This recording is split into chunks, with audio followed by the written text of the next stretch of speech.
क्या पैगाम, इमरान खान का क्या पैगाम, हम पाकिस्तानी हैं, हम पाकिस्तानी हैं। पाकिस्तान से रिश्ता क्या, पाकिस्तान से रिश्ता क्या,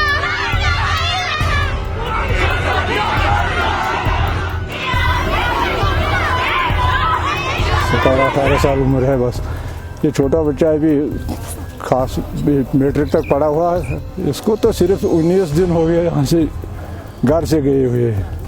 इसको तो कई बार घर में छापा पड़ा है, कभी उठाने आया है, कभी बुलाया है, कभी कुछ है, लेकिन अब इसके पीछे लग गए तो इसको निकलना ही पड़ा। इसको तो निकलना पड़ा, जबरन निकलना पड़ा।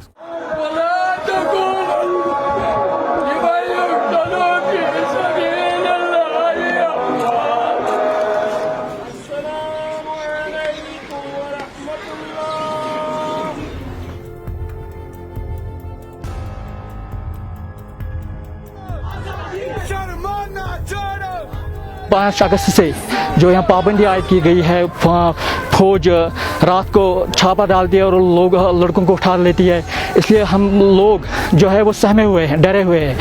इसलिए हम ये कह रहे हैं कि जब तक हमें अपना हक नहीं दिया जाएगा हम लड़ते रहेंगे।